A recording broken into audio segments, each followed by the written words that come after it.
We are wrapping up my mom's trip to Disney. The holiday menus are finally out for Magic Kingdom, Festival of the Holidays at EPCOT, and Hollywood Studios. So let's finish our planning, shall we?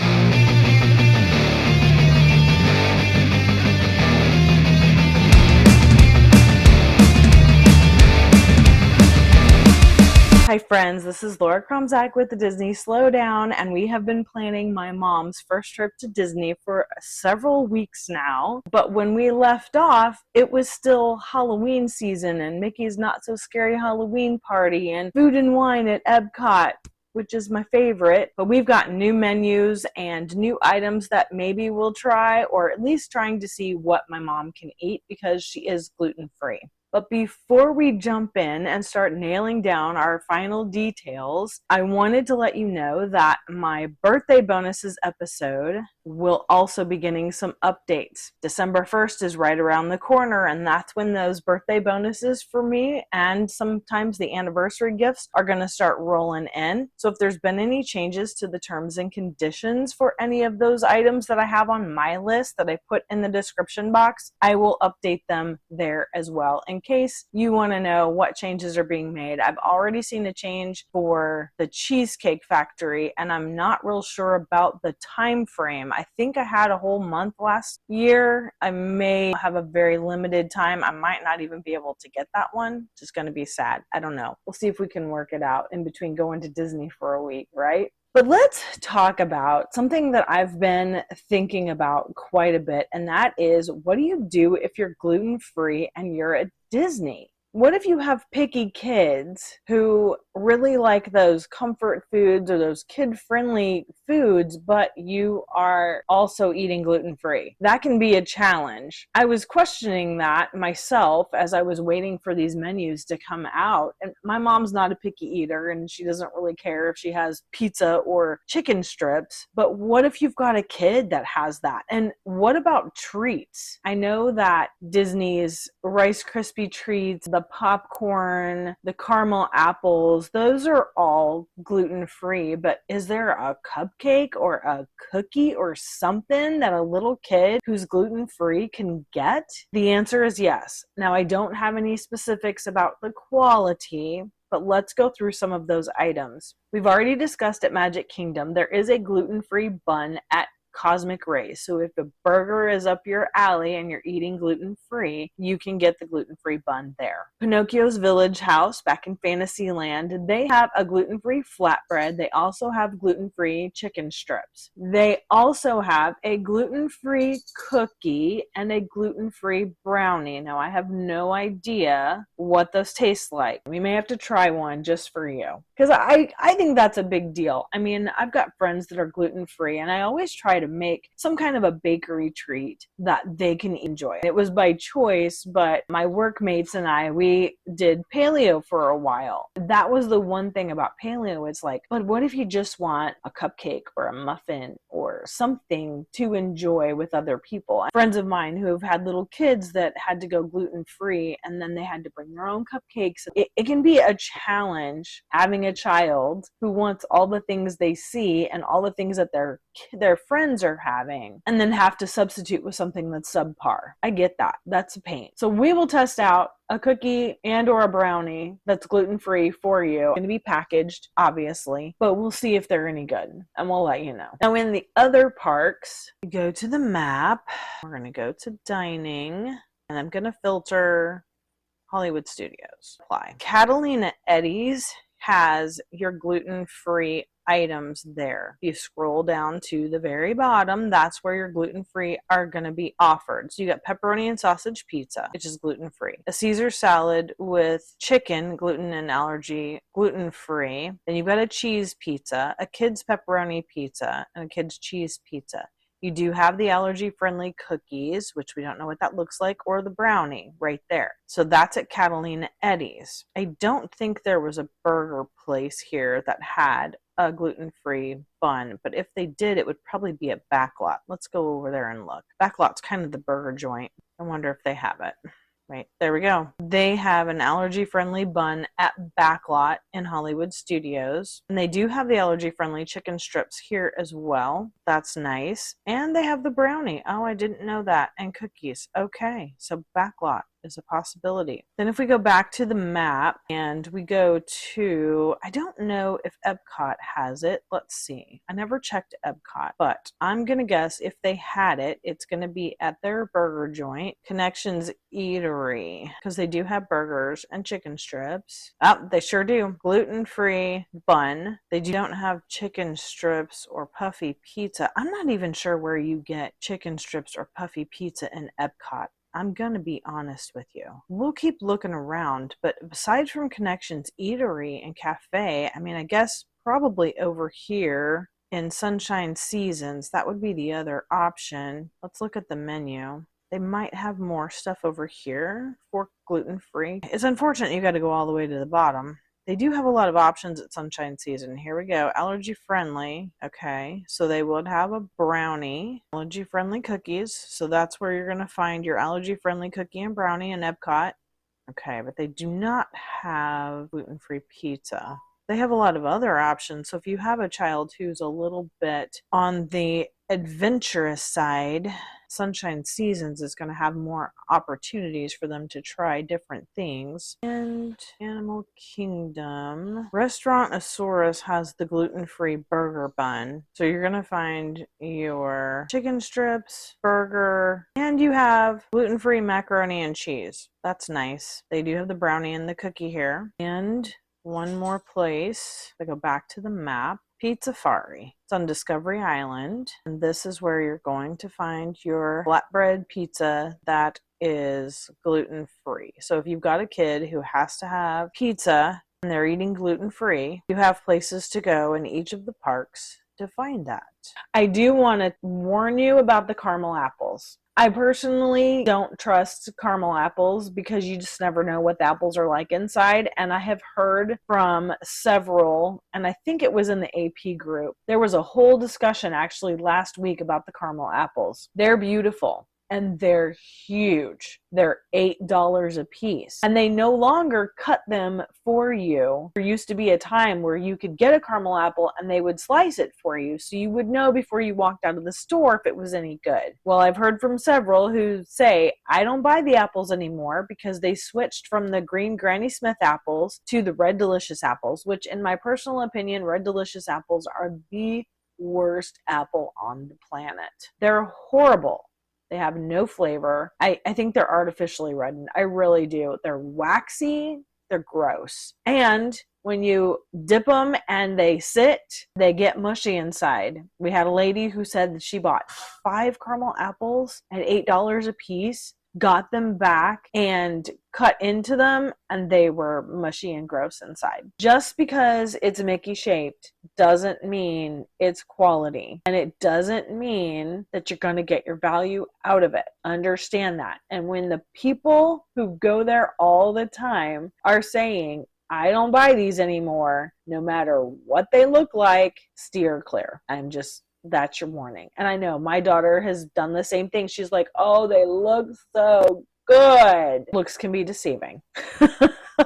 Let's talk about Hollywood Studios, shall we? I left Hollywood Studios to the end because, one, I knew there would be some new food offerings possibly. There's always going to be holiday treats in all of the parks, but we're not super excited about the treats necessarily. We don't really want to load up on sugar. We're going to need our energy, and sugar slows you down, and we don't need that in our life. But I wanted to see if there were any other menu items because I know that with Jollywood Nights coming in, just like the Very Merry Christmas Party at Magic Kingdom, it's possible that they have some entrees that are holiday themed that are going to replace some regular entrees or maybe be added to the menus. And of course, we had several entrees that were introduced for the Not So Scary Halloween Party. Those have been removed and new ones have come in for the holiday season over at Magic Kingdom. And then there are also exclusive items, which we're not going to even worry about because we're not going to either one of the exclusive parties. I know that for Hollywood Studios, there's not going to be a lot of of rides that my mom can actually ride because of her back. So we're going to pretty much stick to the shows. As you walk in, the first attraction is Mickey and Minnie's Runaway Railway. That one is possibly one that we will do with Mom. I'm a little concerned about the cha-cha room because they kind of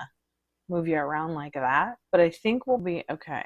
I think that's the only ride that we're going to be able to do. But you have all of the shows there. You've got Beauty and the Beast stage show down Sunset Boulevard. You have Indiana Jones and the stunt show. That's going to be great. The Frozen sing-along. Plus, you do have Vacation Fun and Walt Disney Presents the MuppetVision 3D, which is an absolute must when you go to Hollywood Studios. And can we just talk about that for a minute? The fact that they have announced that they're going to remove Grand Avenue and make it Monsters, Inc. And then they're going to make a new attraction out of Rock and Roll and Roller Coaster that's going to be Muppet themed. Now, I like that idea. That track, man, that beats you up a little bit. So I'll have to ride it one time to see, but I don't think I'll be able to do it more than once. Like I'm taking the sacrifice because I know that track has got some issues. Although it wouldn't surprise me that, you know, it would turn into Muppets because it kind of does feel like the Muppets are driving.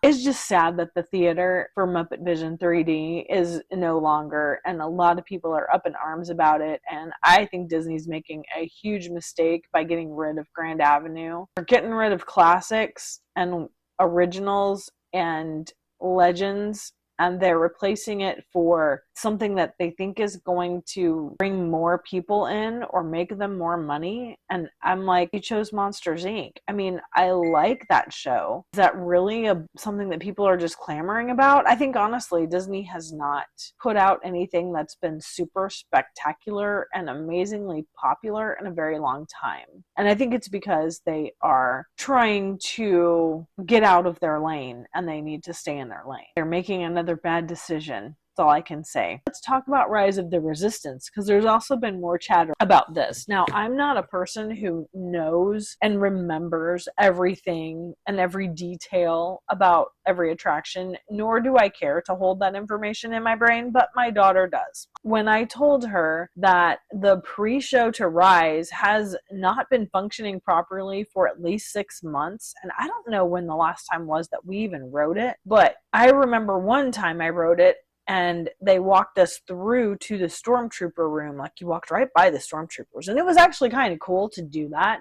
But to know now that this is a 20-minute attraction. So when people are paying $25 per person to skip the line, or now they're offering the Lightning Lane Premier Pass to anybody who stays on property, whatever. That's a whole nother story.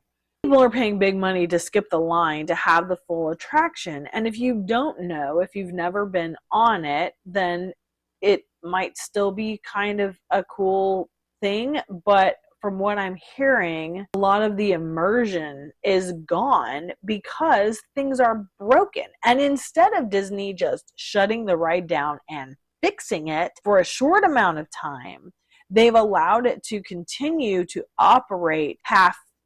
But they're still charging people $25 per person for an individual Lightning Lane. I don't even know. It's a cool ride. Crowds are going to be interesting to see what the wait times are. We're definitely not paying for a Lightning Lane. I never bought Genie Plus. I'm not going to pay to skip the lines. Personally, I think they didn't test out that Premier Pass long enough, because you and I both know that the majority of the people who grabbed the Premier Pass right out of the gate were a bunch of vloggers. I am not doing that. No, I'm going to let them pay the money and eat all the stuff and then tell me what they think about it. But I already know that it's not worth it for me to pay $100+ per person, up to $449 per person, just to skip all of the lines that have a Lightning Lane. No. If Disney wants my money, Disney's going to have to find a better way of controlling these crowds. That's how I feel about it.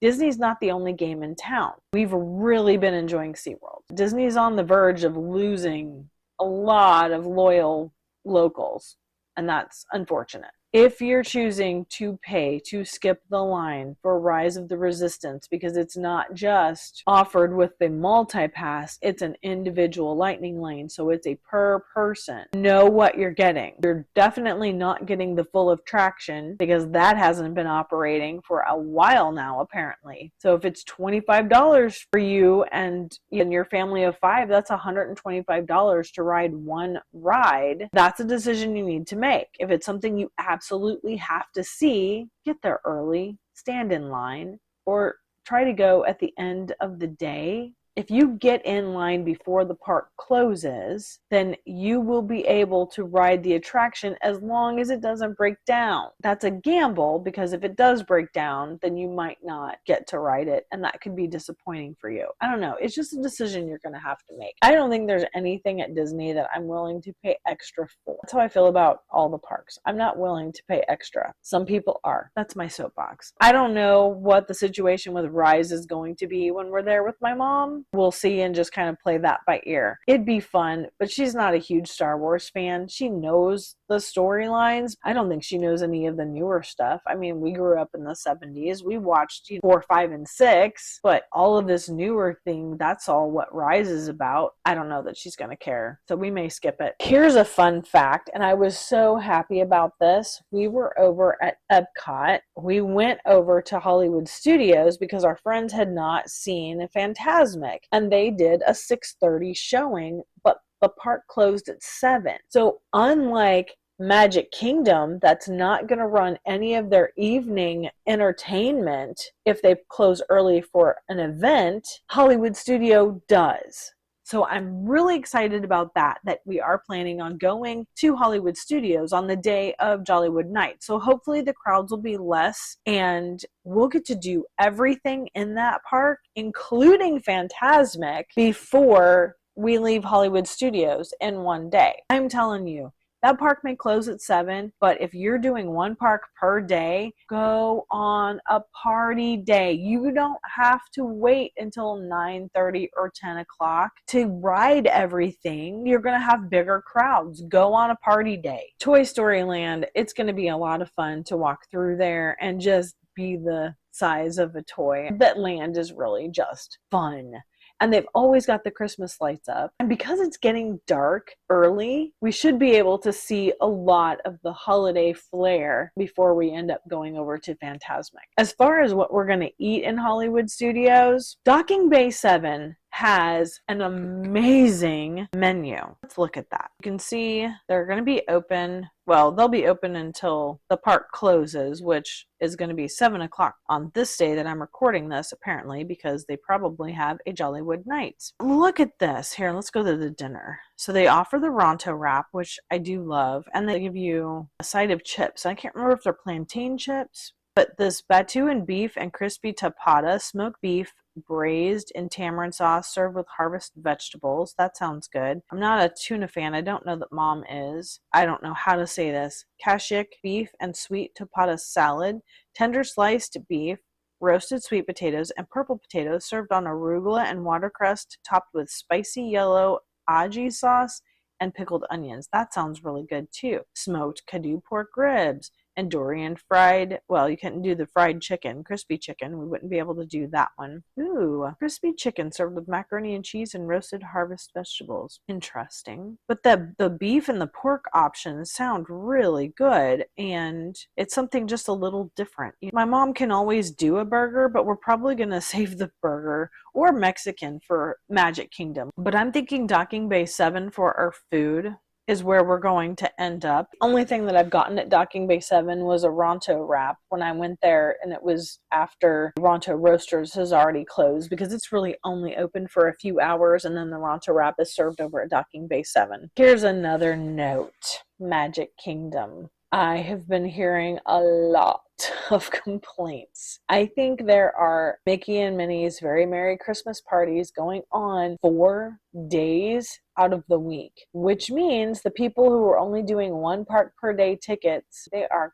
cramming them in on those 3 days. We may end up skipping Magic Kingdom's evening events because I don't think we want to be involved in that. We might skip it altogether. I'm not interested in fighting huge crowds just to see the show. It's beautiful. Yes. Would I love my mom to see it? Yes. Do we want to fight the crowds because it's only happening 3 days a week and everybody is trying to get in to see it on a non-party day? Maybe not. We'll see. Park hours are subject to change even up to the day of. So every single day I will be checking park hours. If we're still hanging around and it's a late night, maybe they're going to do a double offering of Happily Ever After. Like they'll have it at the 8:30, 9 o'clock time and then they'll bring it in late. I would be more up to go to the late one and let all the families with young kids get out of the park. It's just strategies. How to avoid the most amount of people and still get to do the things that you want to do. That's really my goal in life. All right, let's talk about the elephant in the room. EPCOT.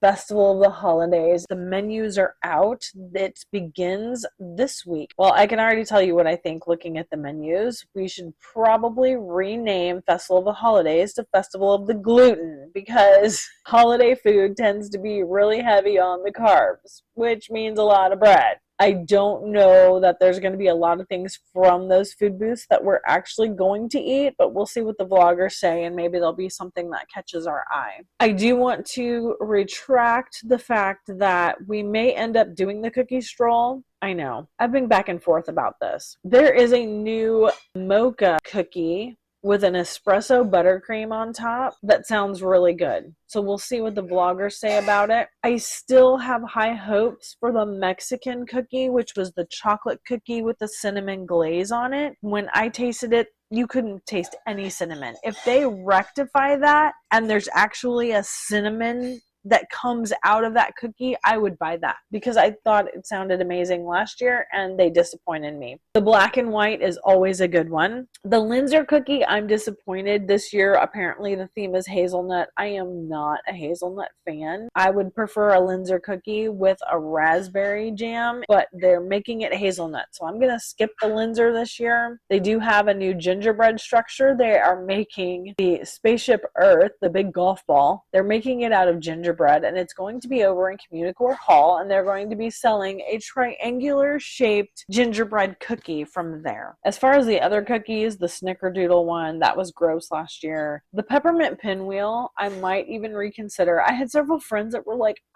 this is the only one we disagreed with you on, Laura. It was amazing and we loved it. But I think if there's enough buttercream frosting on that espresso one, and we could like move some of it over to that peppermint pinwheel, that might be worth a try. I do love my peppermint mocha, I'm just saying. And the other reason why I think that we might reconsider the cookie stroll is because my oldest daughter is going to be joining us as well. She is not gluten-free, and I'm sure that she and Samara are going to want to eat some cookies. I might buy some cookies for them. I might get to taste some of them. And we will try the gluten-free brownie and cookie at least one location to see if it's any good. I think that wraps up our holiday trip, my mom's first vacation to Disney World. And like I said before, you gotta have your plan of attack, but don't have high hopes. The crowds are gonna be outrageous. I don't care when you go. The crowds are gonna be huge. Disney has done everything to take those lower census times to bring people in. I don't think there is a single week that can be considered low census. And if it does happen, we don't know about it as APs until they say, oh, now you have good to go days. So Disney's kind of keeping that under wraps and they are bringing the groups in to try to buff up those lower census times. So just understand that what I've always said from the beginning, whether you have special needs kids or not, choose 3 things that you want to do or see in each park each day. And that's it. Keep it to 3. Keep your expectations low because the worst thing for you to do is to go in there with your clipboard of fun and an agenda and then all the people get in your way and get in your plans. If you just keep it simple, I think you're going to enjoy your trip a lot more that if you go in there with a hit list of 20 items that you're going to accomplish in a day. There's so many layers to Disney, and just stepping back, slowing down, and observing and immersing yourself in these lands. I think you're going to get more out of that than if you are going to be waiting an hour in each line to ride every ride. Just my 2 cents worth. Trying to keep you on a budget and trying to make sure that you avoid meltdowns. And that includes for yourself, not just for your kids. I have had meltdowns in Disney too because I had my expectations too high. But once I focused on just what's right in front of me and the moment, and I'm almost like an anti-vlogger. They can buy all the Premier Pass lightning lanes they want and tell us all about it. I'm not doing that. I'm there to enjoy myself and to immerse myself and to just forget about all the things I have to do in my regular life for a day. And now for a week and for my birthday. I'm really excited. I hope you join us. I've got some fun videos coming up that are not Disney related. We're going back to SeaWorld and we're going to experience all of their Christmas shows, and they have food booths too. We're going to get a lanyard for the APs. There's a lanyard you can get 12. They call them samples, but they look pretty decent sized. So it's like the EPCOT festival, but you can get 12 different items for the price of 10. That's an AP benefit that you get. So I'm excited to do that and to see their shows. I've heard some amazing things about their holiday shows that they have. So I'll be bringing that to you. I shot footage for my daughter's Ren Fair birthday, but I don't think I ever put the video out. Maybe I did. I don't remember. So yes, I know, we're not just a Disney family. This is not just a Disney channel. I'm okay with that. Are you? If you found value in this video, would you please like it, subscribe to my channel, and hit that notification bell? I would really appreciate it. And please share it to your friends. Let them know that I'm here. I appreciate your support and your comments and following along with me, and I hope to see you on my next video.